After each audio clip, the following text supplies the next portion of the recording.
తల్లిదండ్రులకైనా వాళ్ళ బిడ్డలే వాళ్ళకి ఎక్కువ, వేరే వాళ్ళ బిడ్డలు అవసరం లేదు. అమ్మగారి సైడ్ నుంచి చూడండి, వాళ్ళ బిడ్డలనే పిలుచుకుంటూ ఉంటారు. ఏ రోజైనా అల్లుళ్ళని ఇంటికి పిలిచిన రోజులు ఉంటాయా? కూతుర్లకు మాత్రమే ఫోన్ చేసుకుంటుంటారు. అయ్యో నా అల్లుడు నా బిడ్డలాగే కదా అనేసి ఎప్పుడూ పిలవరు ఇంట్లకి. అదే అత్తగారి సైడ్ చూడండి, వాళ్ళు కొడుకులకే ఫోన్ చేసుకుంటూ ఉంటారు, ఇంటికి పిలుస్తూ ఉంటారు. కోడళ్ళకి ఎప్పుడూ ఫోన్ చేయరు, ఎందుకంటే వాళ్ళ బిడ్డలే వాళ్ళకి ఎక్కువ. వాళ్ళు మన ఇంటికి వచ్చినారు కదా, మన బిడ్డలాగే వాళ్ళు అనేసి ఏ రోజు మాట్లాడరు. ఎన్ని గొడవలు వచ్చినా వాళ్ళ బిడ్డల్ని దగ్గర చేర్చుకుంటారు, హక్కున చేర్చుకొని ప్రేమగా మాట్లాడతారు.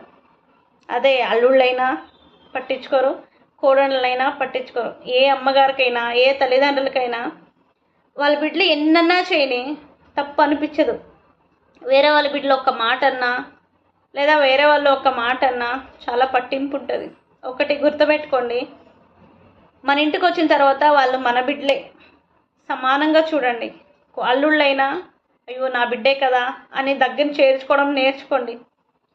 నీ కడుపులో పుట్టిన బిడ్డలే ఎక్కువ అనేసి అనుకోకండి, వాళ్ళను కూడా వాళ్ళ అమ్మగారు అలాగే కనింటారు. మన ఇంటికి వచ్చిన తర్వాత అందరూ నా బిడ్డలే అనుకుంటే చాలా బాగుంటుంది. లేదు నా కడుపులో పుట్టిన బిడ్డలే ఎక్కువ అనేసి అనుకుంటే ఏ బంధాలు దగ్గర అవ్వవు, దూరం అయిపోతాయి. ఉంటే కానీ దగ్గర చేర్చి చూడండి, ఎవరు ప్రేమ ఎంత ఉంటుందో, ఎవరు ఆప్యాయత ఎలా ఉంటుందో తెలుసుకుంటారు. నేనే ఎక్కువ నా బిడ్డలే ఎక్కువ మేమే ముందుండాలి అనుకుంటే ఒంటరిగా మిగిలిపోతారు.